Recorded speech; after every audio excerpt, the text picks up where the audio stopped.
So welcome to the Ask Nato channel, and today we are talking with Parm, and I'll let you introduce yourself. So tell us a little bit about yourself. Cheers, thanks, Nate. Hi, my name's Parm, based in the UK, originally from London, and now relocated to the Midlands. I like to call myself a SIEM cybersecurity geek, so all things SIEM and cybersecurity. Experienced in LogRhythm, but also use a few other technologies as well.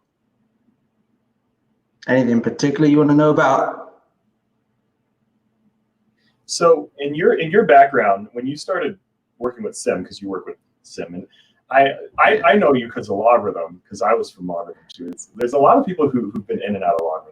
Yeah, see, the thing is, we didn't know each other when we were at LogRhythm. We only knew each other when not directly. We both left. Yeah, exactly. So it wasn't. That's what I found strange, because I heard of you, but obviously me being on the other side of the pond, we didn't really cross paths as such. Because that was a time when LogRhythm was getting a whole lot of staff, so there were just like all these people, and it started getting to the point it was growing. Yeah. Yeah. And I mean, it's obviously a much different company now at this point, but back then is definitely still kind of startup and shifting. Oh yeah, definitely. When the Nerf guns were out and everything like that, definitely. Those were the days. Those were the days. Oh my goodness. Especially when you're trying to focus, you get hit by. Oh no, definitely. I know. It was cool. It was cool. It was different in the UK though. I wasn't used to it, so I was like, okay, I'll do it. I'm game. Let's do it. So what is it that even got you into, like, how did you even end up at LogRhythm in the first place? I've never even asked you that question. It's a funny story. It's all about how I got into IT, really, because I actually didn't study IT at uni or the traditional path. I fell into IT, which is kind of really weird, because I was studying to do drama and theatre studies, and I was really looking to teach that stuff. But when I went to university, like college, I moved out, no longer under my parents' jurisdiction, and smelt that sweet scent of freedom. That got to me quite quickly, like this amount of freedom I had. So successfully, I didn't do well at university. So I kind of dropped out, but I was kind of lucky because my wife at this time, my missus at the time, we were seeing each other. She had like a flatmate whose fiance at the time worked for a big company, and he had a laptop problem. For some weird reason, people used to come to me for laptop problems. I have no idea why. All I used to do was Google stuff and just play about and poke about and figure it out. So I fixed this Mac issue for him, and he was like, "Oh yeah, Parm, you fancy doing something over Christmas?" I was like, "Well, yeah, if you've some money, I'll do it." He goes, "Yeah, come over to us in central London." So Christmas period, I'm all excited. There's this IT thing I'm doing. I'm getting really, really revved up. It turns out it was only lifting and shifting computers. So I would just unplug computers, go to another desk and plug them back in again. And I used to have this guy come over to me. He's like, "Parm, this is a mouse." I was like, "I know what a mouse is, man. Come on, please." But I did that for about 2 weeks or so. And I met there was a network team there. So I was speaking to them, and networking was the rage at that time. That's about 10 years ago. These were Cisco guys. They were really into it, and I was like, "Yo, this is pretty cool." So there's this one guy. I was like, "Oh, I think I need to redo it. Let me just go take a step back, maybe go study IT at uni." And this guy was like, "No, you don't need to do that. Don't do that." I was like, "What do you mean?" He was like, "Take an apprenticeship." So he introduced me to this apprenticeship thing. So I sat back and I went, "I'll just give it a shot, see what happens." Next thing I know, I get my first job as an apprentice in IT. It was basically standard first line, picking up calls for clients, fixing password issues, resetting stuff. But I fell into it, and then I thought, you know what, I'm not going back to uni. So I had to come up with a plan to tell my parents, you know what, your golden son, your shining light is not going to get a degree, but I'm in IT now, so it's better than drama. So it kind of worked out for myself. It's just so funny how that works. And I've talked to you a little bit about your background. So the thing that really gets me is because I studied theater. That's like what I did. Oh no, exactly. And the funny thing about it is, because like now I'm finally doing like some stuff with some public speaking and things like that. When I went to college, I would do plays and things like that. But I broke my hip snowboarding, and It was just like I'm like selling cell phones and trying to like get I have broken hips trying to get a theater degree. Yo, I feel your pain, man. I feel your pain. I mean, I did it quite. I was passionate about it. I was passionate about it. Totally. But the thing is, I actually fell into ERP, so SAP Business One, when I went into London. But there was one day, like literally, before I joined LogRhythm, like, or even thought about security. I mean, security is everywhere. Any type of form, I always say, you work in IT, you're going to deal with security. Even resetting passwords, dealing with Active Directory, you're always going to deal with security. But there was this one day I was just going into work, and because in London, when you commute into London through the trains, it's the worst experience in the world. A lot of people don't understand basic hygiene and personal space. So it's just one day I just had enough, and I sat in the office and I just went, I can't do this no more. And I just got up, walked to the boss. I said, look, I quit. I was like, he's like, where are you going? I said, I don't know. I quit. So literally, I handed my notice in. A month later, I was just sitting at home, and my wife was like, what the hell are you going to do? I said, I don't know. Can you provide for me and sort me out for a bit? Literally, it took me 2 months. And then I saw a job at LogRhythm, and I just applied for it because it was near where I lived. Came into the office. I had never worked on a SIEM. I did not know what LogRhythm was. So I did the natural, before any interview, I prep. I just love prepping. And then I realized the back end of LogRhythm was LStack. So it used a kind of like similar LStack. So I just installed Elasticsearch, Kibana, and I just went into it and I started learning it. So I went into the interview, not knowing LogRhythm, but said, look, I don't know your product, but I understand it's by this, by that. But I made one big mistake, and I remember this because I was playing Halo the night before. So I came in and I was talking to one of the senior professional services managers there at the time. And I was like, I've installed Elasticsearch. He's like, oh, cool. I was like, yeah. Because you know a bit of regex. Like, yeah, don't start question mark. Don't worry. I had Googled regex the night before, And then I told him, oh, I had installed LStack, which I did. And I was like, yeah, Elasticsearch is there. And I've also installed Katana. And he's like, Katana. I go, yeah, you know the web-based thing? I'm going Katana based on Halo instead of actually saying Kibana. And he's looking at me. He goes, are you sure it's Katana? I was like, and then he in the end, he goes, it's not Katana, it's Kibana. I said, yeah, but still, you know what I meant. And then next thing I know, the minute I got home, they offered me the job. And obviously being unemployed at that time, I took it with both hands and never looked back really. And that's how I got into proper, like pure security, what I call pure security field was that day. After that, I just haven't looked back. It's so funny how people, especially people who have been doing cybersecurity for a while, the people who've been doing it for a while usually didn't plan on doing it is what I've read, because I didn't. I didn't. I didn't. I thought, oh, you know what, honest to God, for me it was, it's local, it's an IT job, I don't have to go by trains. Sold. Totally. That's it. And next thing I know, I've been obsessed with cybersecurity, and I didn't really expect to be. I wanted to have a life outside of it, but now that life outside of it is security. It's all I think about. Although it annoys my wife, but you know. It's totally a thing. Apologies if I wipe my eyes a whole bunch. I have this weird disability where sometimes, like normally when I do recordings, it's not like live and stuff like that. But I'm not going to edit this. Don't worry about it, bro. It's fine. It's kind of funny because like my vision gets all like blurry. And then it's fine. I have that effect on men, man. Don't worry about it. I have that effect on people. Oh, you know, make my vision all hazy. So that way you don't know that if it's weird. That's fine. That's fine, man. Tears falling out. It's really getting a bit emotional now, my friend. It's getting a bit emotional now. It's really just so interesting to me because every time I talk to people, it's like, well, where did you come from? It's like, well, I studied psychology. It's like, well, I studied like drama or theater. And then, you know, I don't meet many people who've been doing it for a while who went. You know what the thing is? What I found is people in a like situation who have come traditionally from IT, not work harder, but find that they have to prove a bit more to people who've done the study, who have the experience. Because I know for sure when I came into the industry, I was like, I'm going to be battling in the market. There's going to be people who've done this for years. So I need to prove myself now because I've just come into it. I haven't got that experience. So I still have that edge when I was younger, when I started in that I need to keep learning. I can't stop. I need to keep, because at the end of the day, I need to prove myself I belong in this field. So that's the type of stuff and there's loads of people that in the similar shoes that haven't come from IT like it, but then they're trying to find that, you know what, I belong here. So they then try to go the extra mile, then become that OCD obsessiveness, which is something I tend to have myself. Totally. You know, that's a good point to make too, because there is some kind of like obsessiveness that comes with it. Because there's certain projects that without being somewhat like obsessive or OCD or something kind of unnecessarily extreme, it's really hard to power through just like writing either scripts or lines of code or something, or digging through like malware packets.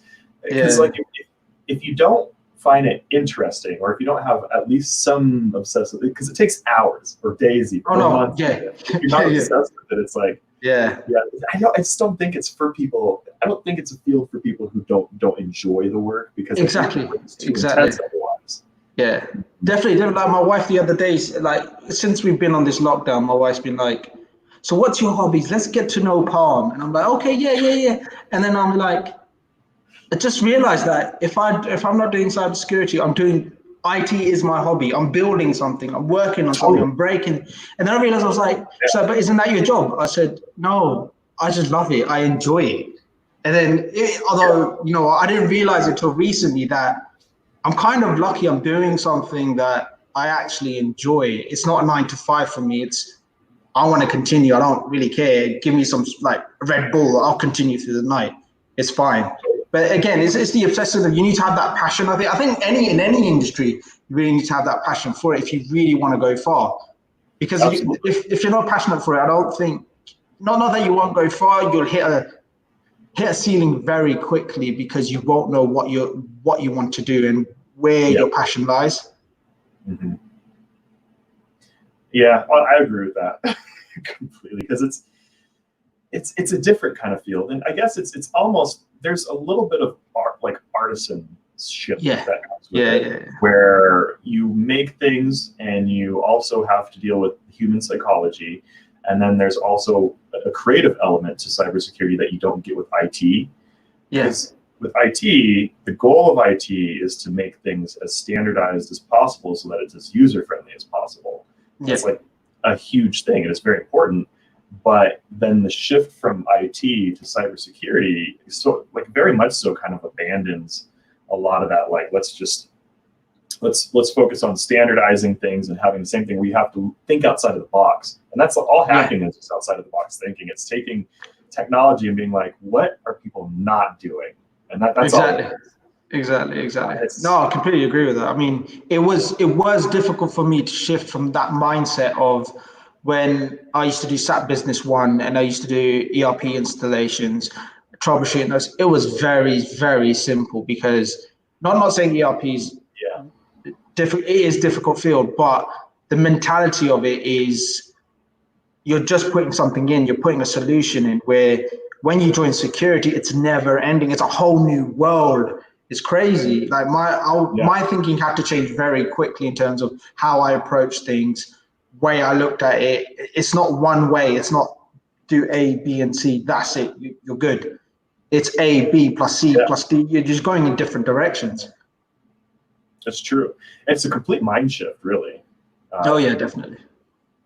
And, you know, looking at cybersecurity is pretty interesting as a result, because when you look at cybersecurity as an industry, like we think about, because the classic hacker cameo is the thing that floats around, but the reality of cybersecurity is you have people who are doing data science analytics, people doing programming, people who are doing the IT, people who are doing all of it, people who, and then one big thing is that human social engineering part is really important, because like even Nadine had a marketing background before coming into cybersecurity. Some other people who had like psychology degrees and things like that, and it just comes to show that being the most technical or being the most of one specific thing in cybersecurity, it's almost like it's just a different skill set all by itself. In a way. That's like you're not a master of some of these other things. Like you're not going to be a master marketer in cybersecurity or anything like that, but you have to know a little bit of the social engineering of there. Definitely. Phishing attacks are born from. So anyways, That's all interesting to me. So now that you started learning these things, have you found that it makes you want to just keep building different types of things at home that you never even thought about? Because that's something that happens to me. You just like go learn something at work, and then you're like, oh man. So it's actually kind of funny because obviously you're doing one of your little side projects as well, which is kind of similar to what I'm doing at home. Since we've made that shift to working from home, I've obviously I'm paranoid. So I started deciding, you know what, there's going to be traffic hitting my router. There's some stuff that's going to be happening with my wife also working as well. So I was like, I started working on the ELK stack and started building my own little mini SIM here so I can see what traffic's coming in. In a way, yeah, I start working on projects to see how I can monitor it, alert it at home, because it's easier to work and break stuff at home in your own environment than it is to do in a corporate one. So you can get that understanding. I think it was the other day I actually spoke to you about my little, there's this thing at work, right? And this is the prime thing that happens that will bug the living daylights out of me. So we look at brute force is one of the biggest alarms we get whenever you onboard anyone and bring. It's because, you know, the environment, it hasn't got correct policies on, there's bad user behavior. So there was a question about pre-authored authentication in Kerberos. And I was sitting there, I was like, we get loads of failures of those. And I was sitting there, I was like, I understand Kerberos, but do I understand Kerberos? But then I was there, so I explained it to the guys I was working with, and I'm like, yeah, I get it from a 100-foot view, but do I really get it? So I'm there driving back home thinking, do I understand Kerberos? So I'm talking to myself in the car about Kerberos. I'm like, I'm pretty sure I'm missing something. I come home, have dinner. My wife knows I'm not paying attention. Eat straight into my office where I am now. Bang, Kerberos. I'm there looking at articles. I'm looking at way to hit Kerberos. I'm looking at things. I'm like, you know what? I need to understand every sort of way I can break Kerberos, because if I'm going to defend against it, and if I'm going to expect to teach it or tell people about it, I need to learn it. And it was like 2-3 o'clock in the morning, and I'm still there looking at Kerberos videos, looking at how other people have been attacking, and just really losing the plot, going, this is amazing. Yeah. And I find myself on a day-to-day basis, every day I'll go to work or whatever, I'll find something new or something I don't understand. And I'll be like, I don't get that. But you'll see me trying to understand it. And I always say this, every time I go into an interview or every time I'm talking to someone, I'll tell you something, if I don't understand something now, I guarantee I'll master it tomorrow. And I always follow that. So even if I'm interviewing someone, my biggest thing is someone not coming up to me, and I don't mind people not knowing. I'm open to people saying to me, look, you know what, I don't. And I've only had one person in an interview say to me, I don't really know that. I know bits about it, but I can figure it out. I'll probably know it by tomorrow. I'll probably go home and work on it. That interview there, I sat there and I hired the guy. I just thought, you know what, you've got the initiative, you've got the passion to go, you know what, and honesty, I don't know it, but I'll learn it and I'll tell you about it. And he did. Yeah. This was really enough. He was the first line, and I was talking to him about AD. He didn't really understand Active Directory. But when we hired him and he came in the first day, he goes, Parm, come over here. He goes, this is Active Directory. This is how it works. And I went, bro, I completely forgot about that. But well done, man. Yeah. Do you get what I mean? It's the tick. It's the tick. I call it the tick. So in cybersecurity, you'll get that tick. You'll get a tick. Something will tick your brain. It will just embed itself in there, and it will sit. It will start growing until you feed it. And that's why I love cybersecurity, man. It feeds my obsession. I'm gonna start using that term, because that's a better way to explain it than what I've thought of, because it really is kind of like a tick. Because you mentioned the Kerberos thing, because I spent a lot of time with that, and something for those listening who don't know what that is, you mentioned brute force first. So if you're trying to protect an ecosystem and someone's coming to hack your ecosystem, then there's this option that people have. There's a lot of ways that you can get hacked or however, but there's a term called brute forcing an environment, where people basically just hack into your environment, whether they already know your password or not. Yeah. Usually if they don't know your password, they can brute force into your system. So there's something called Kerberos that's associated with the authentication and login process. And that's all you guys can go down that rabbit hole if you get the tip. Yeah. Good luck. It's just, Exactly. So it's it's, I like, mean, I'm big on Greek mythology as well. So Kerberos was another thing, obviously the three-headed dog. But if you guys want to hit me up and talk about Kerberos, I'm more than happy to have coffee with anyone who wants to talk about Kerberos, because right now that's my obsession. totally. But the thing is, like when I speak to the guys at work, and I always talk about it's a security mindset you got to have, which is paranoia, the tick. And like you said, you touched upon it, it's an art form. It's like when you're looking for an attack, or even if you're on the other side, it's an art. It's like you want to be the Banksy of this stuff, where you're not known, Yeah. but you leave your mark. And that's what these attackers try to do. And that's why I'm big on blue team. I love being blue team because I love defending, and I love to find how things work and how I can better protect it, how I can threat hunt. Threat hunting is it gives me this. It's weird. I know. Have you ever watched the program? Have you ever watched on Netflix? Yeah. Oh, I I'm haven't that seen guy. that. No, but I'm that guy when it comes to threat hunting. Sure. And threat hunting is my girl that I'm obsessed with. And that's how it goes down. I just love it. I mean, that's the obsession I have. And I go to my guys, I go, you got to have that passion. Because if you don't have that passion is 80% of the battle, 20% is learning. And that's just it. That makes sense to me, because like one thing I've always been obsessed with is like the idea of making something where if someone does something to you in your ecosystem, that it automatically attacks them back. And so when I learned SIEM, that's what I got obsessed with. I was like, whoa, it's good. Yeah, it is. But there's a massive misconception of SIEM out there, and it helps me because it kind of pays my salary, because I go out there and I try explaining it and simplifying it. And you'll find that since obviously I've moved on from LogRhythm, the one thing I've been able to do is reach out to clients, speak to them and tell them, look, this is actually a powerful tool. This is what you can do. And usually I would say about 75% of the people who have SIEM just have it sitting there, not doing nothing. And it's not their main brain of the whole ecosystem, which I find is crazy. I find it crazy. But again, it kind of helps me, kind of puts a dinner on the plate for myself. So, people can keep doing that. That'll be great. Totally. Yeah. And, it's one thing that I'll have to make a video on, is explaining what SIEM is, because I haven't done that for this audience. Mate, yes. It's coming up. Yeah. I would love to do, if you're going to do a video like that, I would love to do one just simply talking about SIEM and understanding what a SIEM is, because I would do it in a heartbeat. I do it on a daily basis, because a SIEM sounds scary, but it's not. Once you get your head around what you're trying to do, and especially with SIEMs like LogRhythm, obviously I'm always going to plug LogRhythm, but with LogRhythm, it's things you can do with stuff like that is amazing. And once people get their head around it, there's a lot of clients that I've spoken, take them to a level where I'm like, look, grow, do your own thing. And people are doing some crazy stuff with SIEMs out there as well that are not out of the box stuff. Yeah, never out of the box.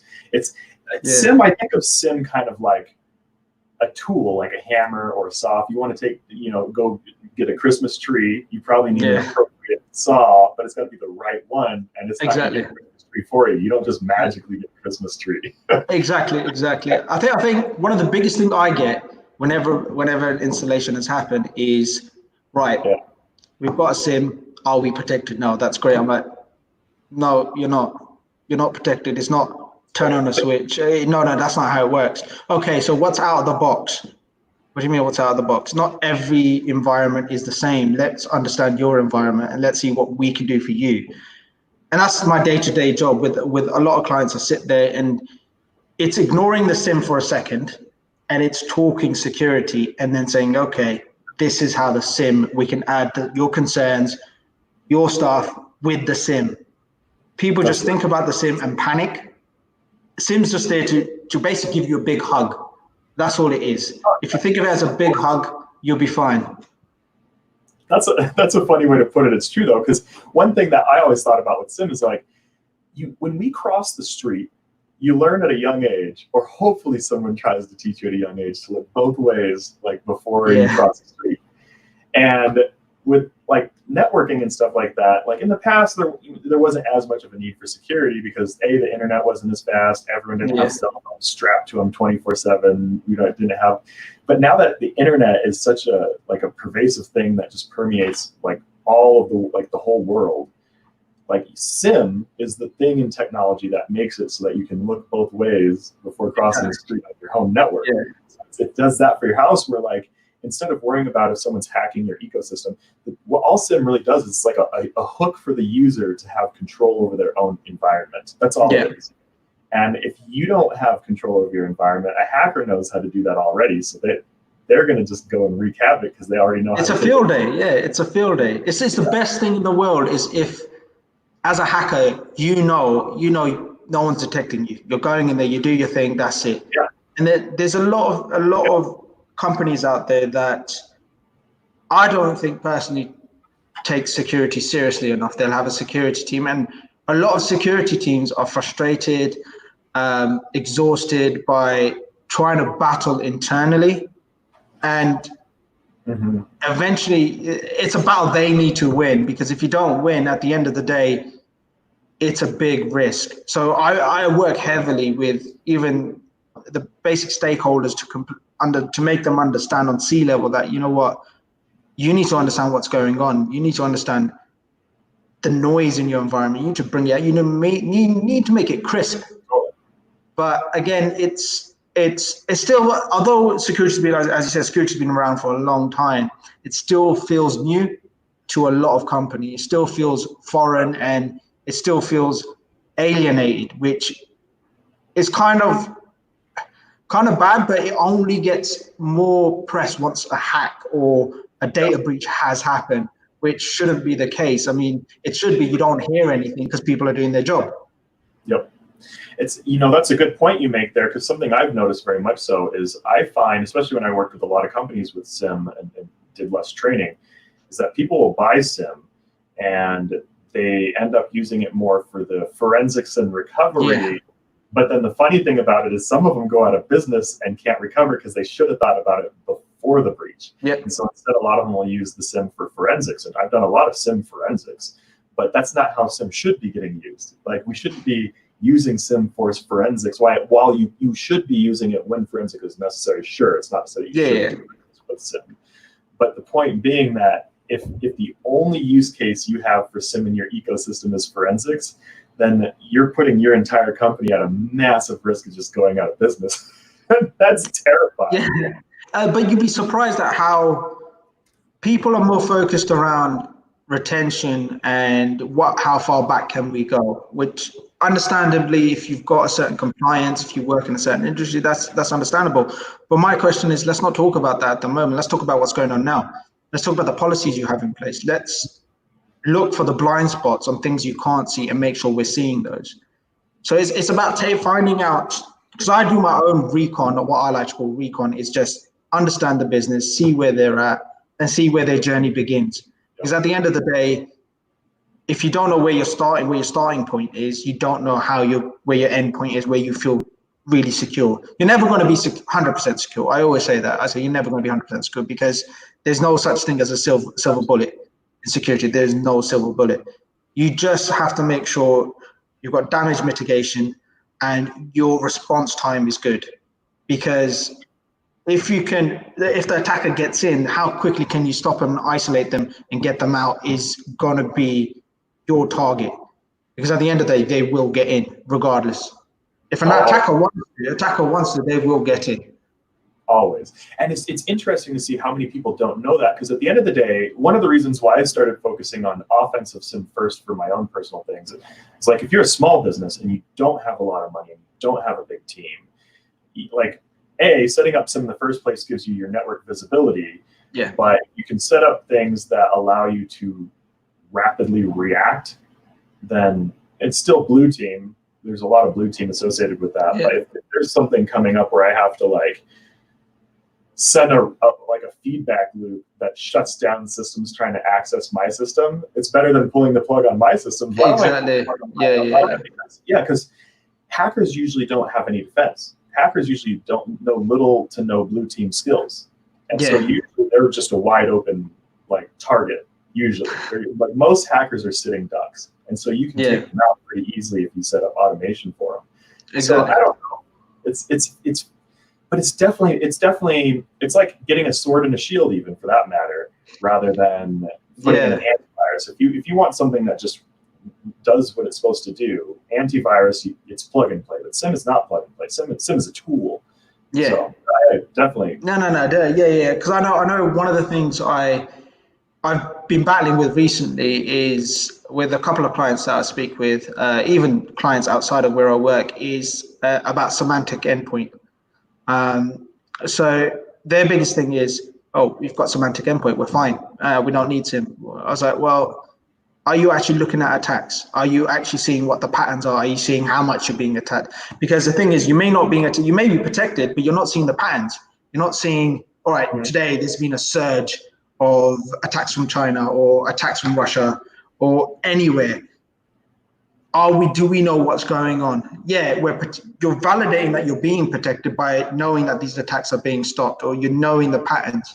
We've noticed so many stuff where when we're using the SIEM and going back to the brute force example, we've seen hundreds of dictionary attacks. And again, for those who don't know, dictionary attack is just a simple spray of passwords, a spray of users trying to find out a valid username. And if you've got the valid username, using random passwords to see if you can crack it. And things like that, fair enough, you've been protected, but you want to know if that's going on. You want to know how many times you're being hit, what value targets have you got open, what other security controls can you put in place? And these are the things that I'm trying to change the narrative of the conversation of forget the product. The product should be the end game. Figure out what you want to do and what's happening, understand your environment, paint the picture. Absolutely. Goals. That's the thing that I just like. I was teaching a SIEM class the other day. Well, I've been doing this for a while, and it's long. But the thing is, the first 3 weeks, I just spent time on goals and talking about goals for 3 weeks straight. Nothing but goals. 3 weeks straight. You have to. Yeah, because otherwise, it's like I think about weird platforms like the Raspberry Pi, because that's what I'm using right now for like my standardization architecture for things. Yeah. But the thing about it is, if you were to just buy a Raspberry Pi, like without a goal, what are you going to do with it? You might as well go outside and get a rock and set it on your desk. And it's just an expensive and pretty rock, for that matter. Yeah. You don't have a goal with having bought it or what you're going to do with it. And it's no different from SIEM. And just technology works that way with a lot of things. Where it's like you don't have any intention behind what you're doing or goals or something you're trying to do. It gets confusing too, because with SIEM, in some cases we'll be like, well, should I use this feature or should I use that feature or should I use one of these other million features? It's like, well, none of that matters. Don't think about the features. Think about what are you trying to accomplish for yourself before thinking about any features. Ignore the features until you know what you want. And it's because otherwise it's like drinking from a fire hose, where it's like, oh, SIEM can do, and then we just have this endless, unlimited list of what SIEM's capable of. And so do you know what? SIEM features. I don't blame users at the same time. I think the way things are, I don't know if this is bad, but the way things are marketed and the way how users are influenced, because you'll see from any software vendor, I mean, I've worked for multiple, software vendors will go and give you the end solution straight away. And WannaCry was prime example. And I saw this quite a lot. WannaCry, when it came out, it hit big. A lot of people were panicking. A lot of software vendors came out with, this is how we protect against WannaCry. This is what you need to do. Okay. And no word of a lie. Every time I had a conversation, and when I used to work, even with this happened at LogRhythm, this happened with my other vendors, they're like, okay, I've just read this marketing information. I've seen you guys do this. Let's turn this on so I'm protected. I'm like, what?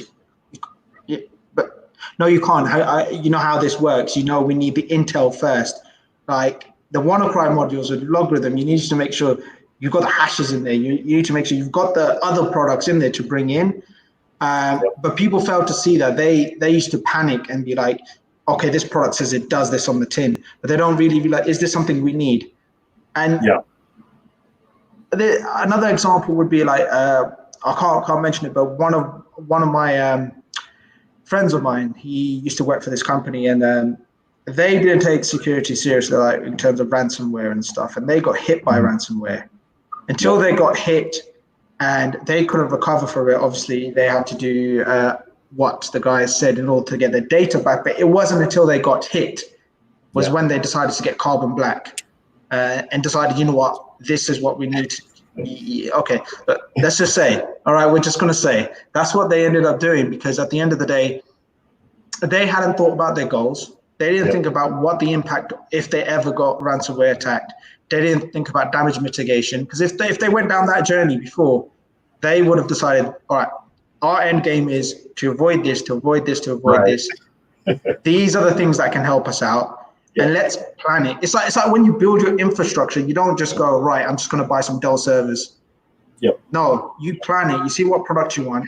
You see what firewalls you want, what routers you need, what switches you need. You don't just plug them in and go, that's it, I'm set. It's going to work. I've got a company that has fast fiber now.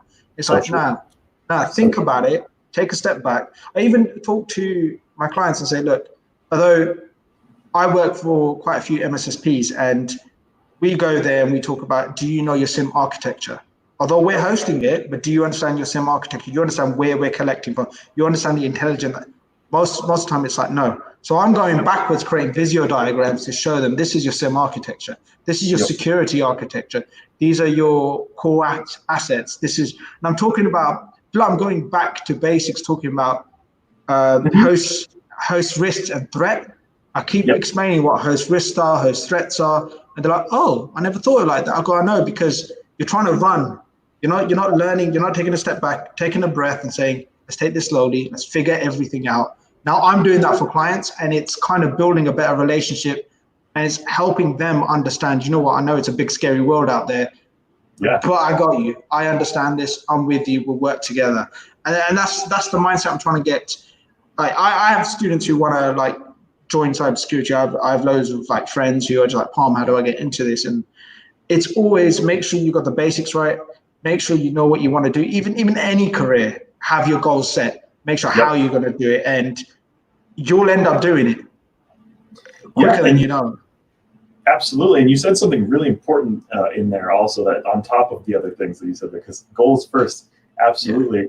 And then you mentioned that you have these clients, and then you're having to go and make documentation for them. Documentation. Yes. Something that like I see like beginners in the space not do or talk about is documentation. Documentation is gold.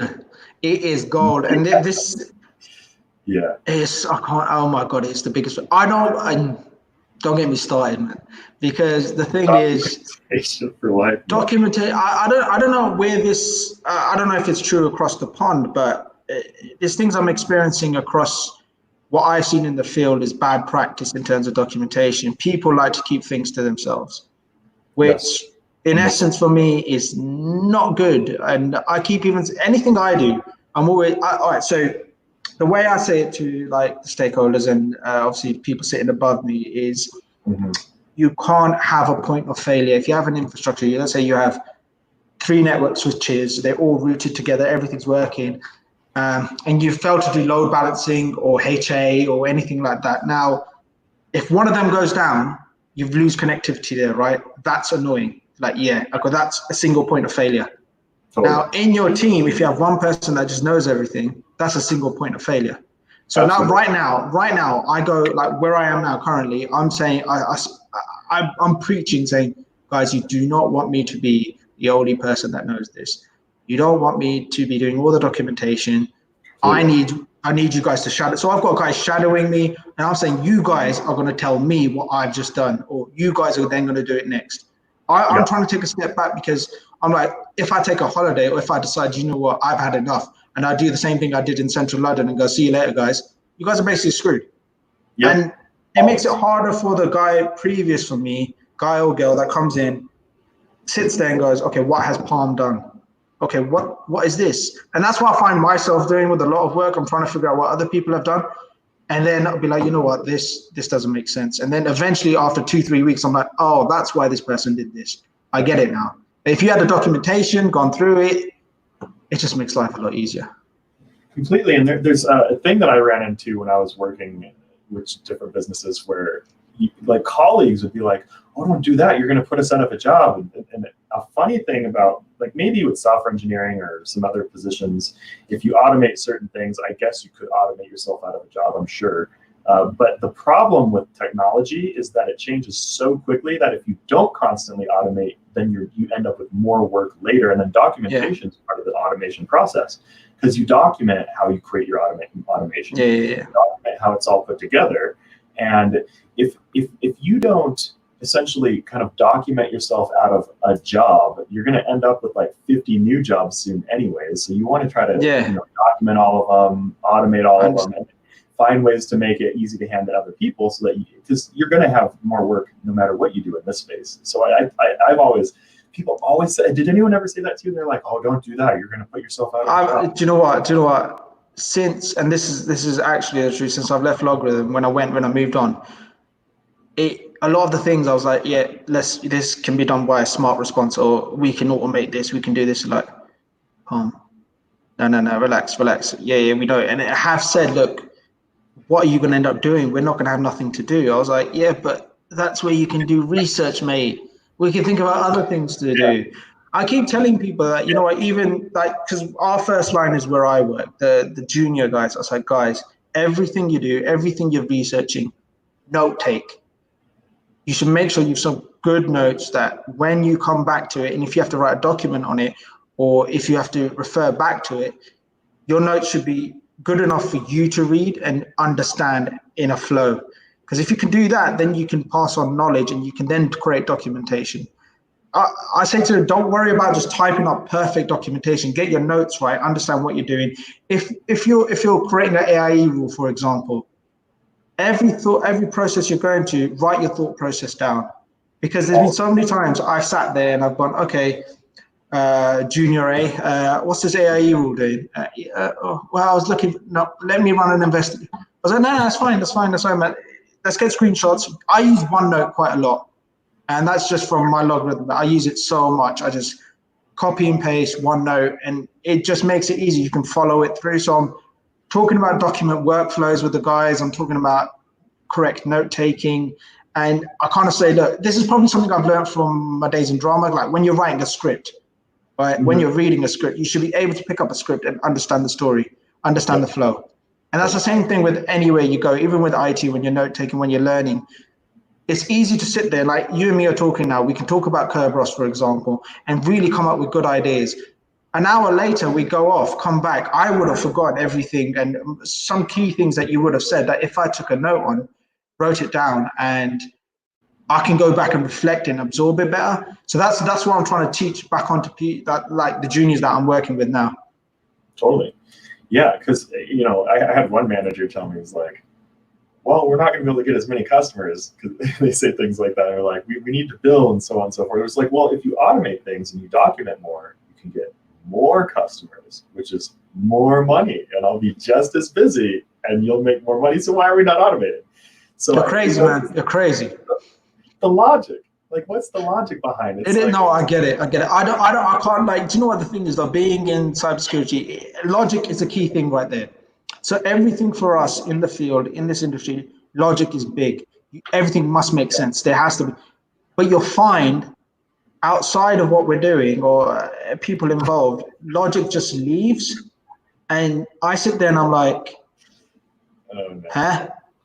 And then, I sometimes there's stuff that happens you can't get emotionally drawn into, because the logic is just does not make sense. And you may have people that don't understand it, and there's no point fighting against the wind. You might as well just be like, you know what, that's fine. Just do what you pick your battles. Yep. And karma's a bitch. Sorry, I don't know if I could say that, but yeah. I'll tell you that. It's an adult channel. It's funny. YouTube has like a thing that lets you decide who's your audience or whatever. But yeah, it's one of those. Because it's when we have oh man, sometimes I just like space my thoughts, but it's like I just completely spaced whatever I was thinking. It'll come back. It's like what you're just talking about, like writing notes and things like that. Because when you're not writing notes, like even in logic, that's what we're getting at. Logic. Yeah. You're talking about logic and cybersecurity. It is such a logical field that people who are not necessarily part of your space, because if you work in cybersecurity, most people you deal with aren't from the space, and it's very much so. And I've observed the same thing. Is like logic doesn't necessarily exist, and even like it's hard to not let emotional things kind of take over your cybersecurity projects, even like personally, because sometimes I'll be like, this is annoying, and then I'll get fed up, and maybe there's something I should have completed or configured better, and I'm just like, screw this, I'm not touching this ever again, and then you just get. I have my own life. Yeah, and so it's like if you try to convince someone who's not from the space that they have to care about something that they don't care about, you do have to pick your battles. And for me, lately, I've just been, it's like, well, if this isn't something that you care about, then all right, then it's not something you care about. It's hard though, because when you care about something, when you're I've been known, I wouldn't say people say aggressive. I call it passionate. So I'm very passionate about. I'm like, come on, guys, this. I'm telling you. No. I'm telling you, guys, come on. This is. No, please listen to me. No, please, come on. But then eventually you're just talking to yourself, and you realize everyone's left the meeting, and you're still sitting there going, please, somebody, hello. But you know what? At the end of the day, it's frustrating, but I tell everyone that, it's anywhere you go, you see it and you feel it. That's why you shouldn't really, when the politics get involved in cybersecurity, you gotta be like, remember why you got into it and the passion of it. You gotta remember, at the end of the day, I'm also here to learn. So if this will be a learning experience, and depending on which way you want to go in cybersecurity and in any IT field, you gotta learn how to deal with the stakeholders, the C-level executives. You need one person. I think it was a guy at LogRhythm who's now really senior, higher up, told me, he goes, Parm, one thing you need to learn is the technical jargon. Learn how to simplify it, because if you can learn how to simplify and you can explain it with such etiquette, you'll be good, and you'll win your battles easier. Now I find when I'm talking, I haven't got there yet. I'm still trying to learn, but when I'm talking about something, I get really technical. And I automatically forget my audience.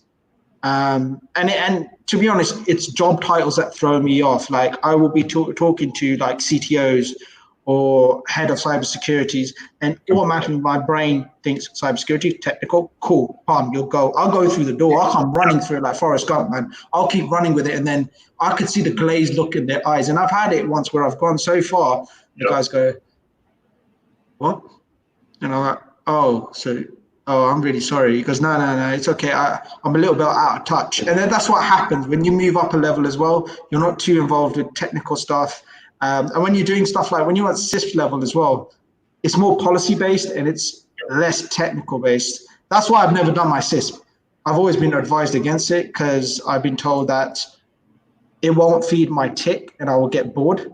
So I've been looking at, obviously, I stick to the more ethical hacking part of point of view, the CASPs, which are out there, and generally just learning other technical stuff, because I think it's soul destroying trying to, although nothing to say to the people who are CISP, fantastic, you guys can do stuff that I can't.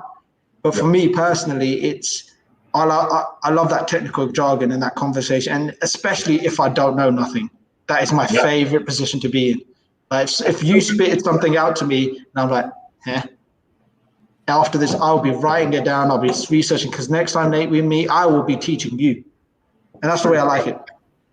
And it's so important to get to know yourself too. And then also it's such a thing. It's one of my biggest challenges is learning how to properly communicate with different audiences that aren't technical.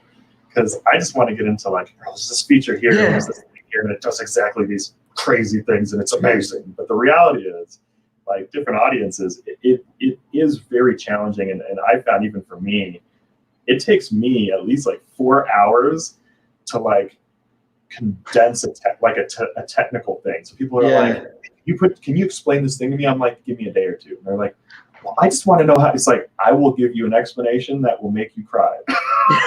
And you need to give me time to dumb it down. Yeah, but you know what? Did you find, before you got into IT, that I used to see, like, I spoke about those network guys that I saw, the stuff they were talking about made zero sense. It was very intimidating to me. And I was like, I'm never going to get this because I don't come from an IT background. But now I find myself on the same level, explaining stuff, understanding it. Now, I even say this to everyone, like, I even got my little sister into IT. And she's going down like an apprenticeship down software development and stuff like that. And she's a lot smarter than me, and she's going to be better than me in IT. I know that already. But the one thing I told her was, you know what? You'll hear a lot of jargon, which sounds intimidating. Don't get intimidated by it. Just remember, everyone was in your position, and you'll get there with experience. You'll get there. Don't get frustrated. And now she's taken the approach of taking a step back, and she's a lot calmer, learning things a lot quicker. And I was like, it's okay to learn at your own pace. You don't have to win it straight away. You don't have to be the top consultant, or you don't have to get just remember, you're learning. That's it. Yeah. And I see that with, and I was probably a little more like that when I was younger and less experienced too. Cause I remember when I first started doing technical stuff and got hired at a place, I started looking at all the technical jargon. I'm like, I'm in the wrong place. Like, I thought I was going to lose my first IT job. I was like, I'm going to get fired. I don't know what's going on. Here I am still doing this stuff. But you're right, though. It's I think the baby steps are important because it's impossible to get to, like, you and I took years to know what we know, and it also comes with hobby time. And it's like, back to the whole brute force thing. Like, the other day when I was just like testing out some stuff, because I've been testing things out in containerization and whatnot, and I installed Splunk in a container. Thing about Splunk, I just have to give a Splunk rant.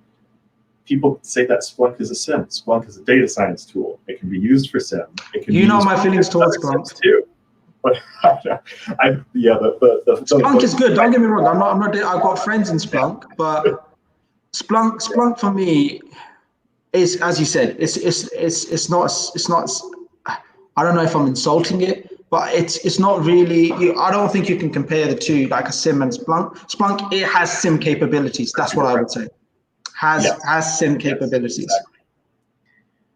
And I remember, like, there are people at LogRhythm who thought that Splunk was a competitor. I'm like, realistically, not at all. Like, if you want to have syslog forwarding that you could manually parse, get a Splunk forwarder and slap it on LogRhythm and use both. You can use both. You can. Like, do you know what? I'll say one thing about Splunk, though. I'll say one thing about Splunk, which I always found this in the field. And this thing came from customers all the time. But Splunk can do it. But Splunk can do it. That's all I heard. I'm like, what do you mean, but Splunk? Onboarding, bringing things on, Splunk can do it. Splunk is a lot easier, a lot straightforward, especially with cloud. And AWS is one of the things that used to be my pet peeve. And there's a lot of things with LogRhythm it requires you have to do. Where Splunk it's a connector and it goes in. But that doesn't mean it's as good as it's good at collecting logs. It is very good at it. Picking things up is very good at that. Yeah. See, I look at Splunk like a toolbox. And then, unless you're trying to do something like genuine data science analytics, because if you're trying to use it for SIEM, the pricing model gets so expensive long term. But, like, in terms of like a connector, I like using it for those types of things. No, it's good. Like I said, it is good. Splunk in itself is in. I just think it's in a different field. It's like comparing American football to normal football, like UK football. It's two different things. They sound the same, but they're two completely different sports, and you can't be like one's better than the other because they're not. They kind of do the same thing, like kick a ball once in a while, but they're not the same. Yep. And that's how I usually describe it. Totally.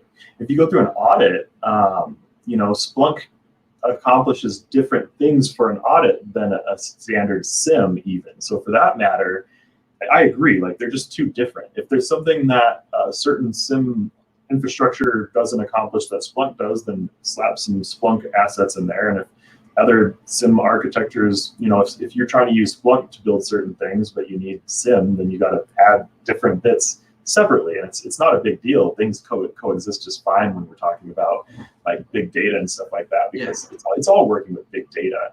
When you work with big data, it's kind of like, like even if you think about not just SIM platforms, because SIM is kind of like a macro. So you can have like a macro of SIMs. I should not hit my mic, but like you can have like a macro of SIMs.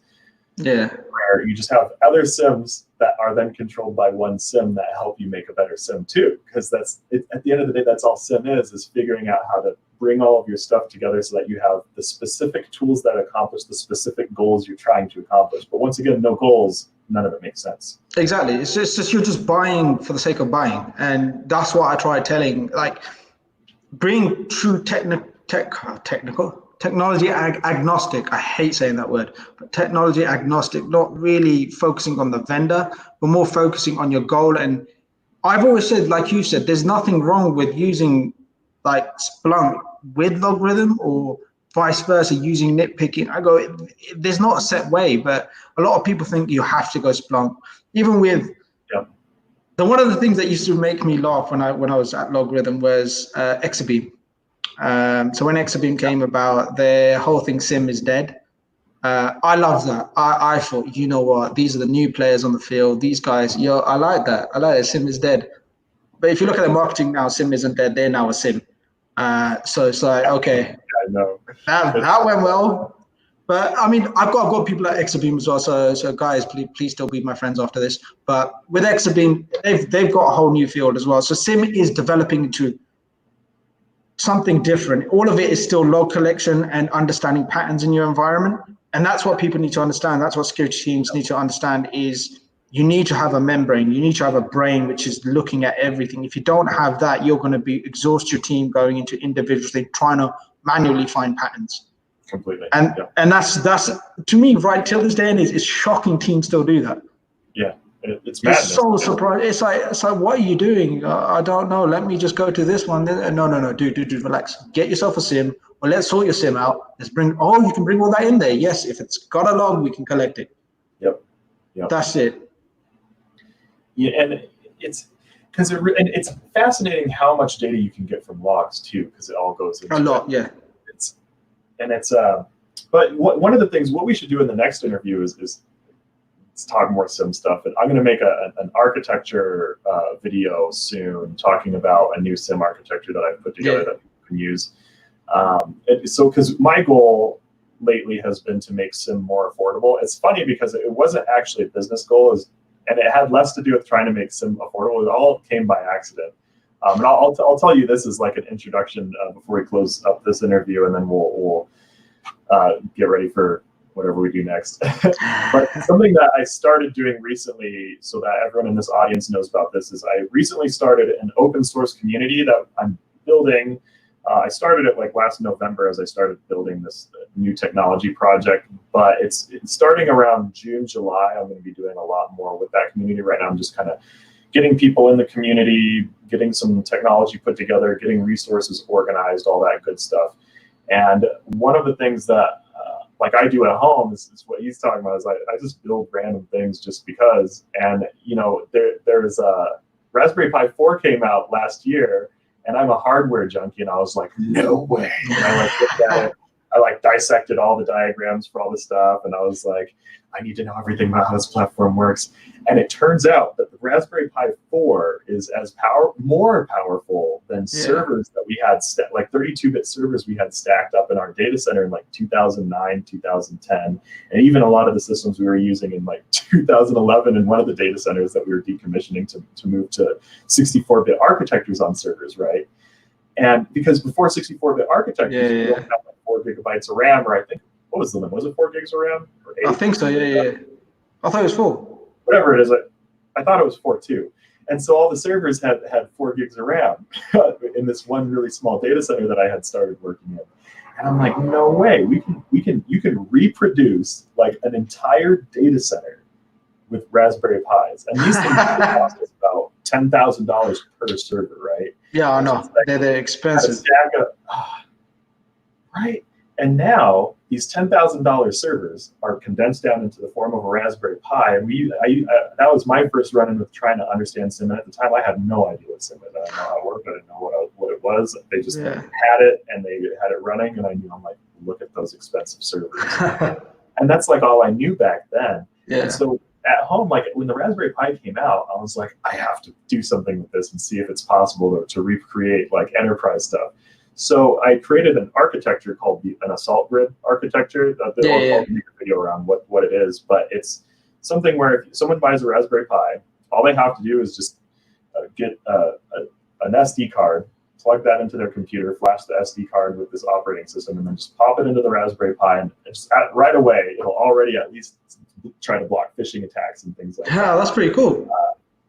Yeah, and then that's pretty cool. On top of that, it's sweet, and it's a platform, so it already has one basic database structure in it, but it allows you to add as many Raspberry Pis as you want and cluster them without having to do a whole lot of work. So you just go in, and I'm going to build some automation scripts. So you can just keep adding keep adding Pis to your cluster, get like as many as you want. And I think right now the limit's like 128 Pis you can add to it.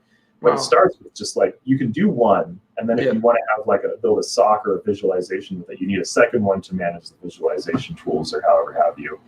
And that one I'm building a second thing for building SOCs with that.